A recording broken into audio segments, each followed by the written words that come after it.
Kidd Kraddick in the morning. The Showbiz Top 5. Hey, it's Kellie Rasberry. I've got your Showbiz Top 5 for today. It's Tuesday, April 7th. We're 10 days away from the big Cobra Starship concert, so I hope you've got your tickets, because I'm going to be there on the front row right behind the mosh pit. Don't do the mosh pit thing, but I'll be there, and I hope you are too.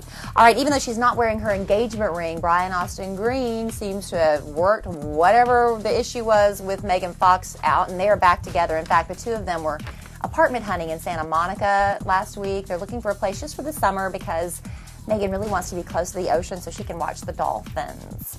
Who knew Kidd and I were staying at like the hotbed of activity in Los Angeles when we went out there to shoot The Doctors about a month or so ago. And no, we weren't in the same room. We had separate rooms, but that's beside the point. Anyway, that's the hotel that Chris Brown ran to after he allegedly beat the crap out of Rihanna.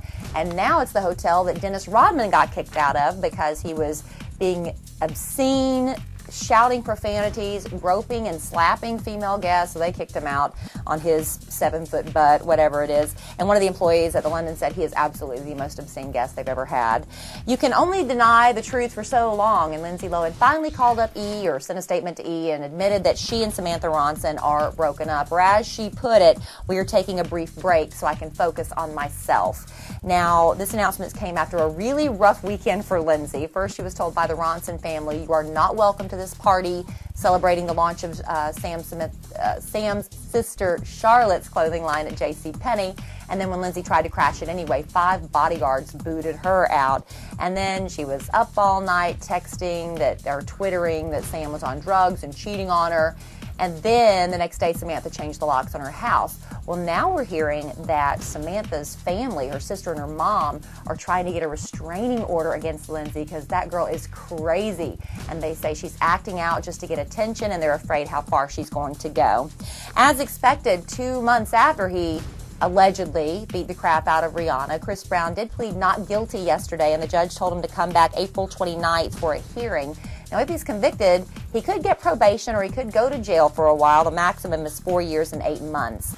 Now, in the meantime, before April 29th gets here, his attorneys, Rihanna's attorneys, and the DA's office all trying to hammer out some sort of plea bargain because nobody really wants this thing to go to trial. It'd be a huge, long, drawn-out, expensive process. Rihanna doesn't want it to go to trial. She's done with it, and her attorney says if she's forced to, she will testify, but that's the last thing she wants to do right now. So we'll see if they work something out. I have a strange feeling they will. And finally, Madonna's attempts to adopt a 3-year-old from Malawi may be dead in the water now that Mercy's father has finally come forward. This guy says that he left in shame and disgrace at the encouragement of both his family and the 15-year-old girl's family, the girl that he got pregnant. And, of course, you know the story that right after Mercy was born, 8 days later, the mother died. The grandmother couldn't care for Mercy, so she put her in this Malawi orphanage. Well, Dad has stayed away until now, and now he's living in a 1-room hut in Malawi with 2 friends and says he is ready to take responsibility. And he also said some comments about now that his daughter is going to be famous, he wants to get to know her better. Sounds really fishy, and it sounds like the only victim in this is going to end up being Mercy. Poor thing, and I hope it does work out where she's able to have a really nice life where she's meant to be. And that's your Showbiz Top 5.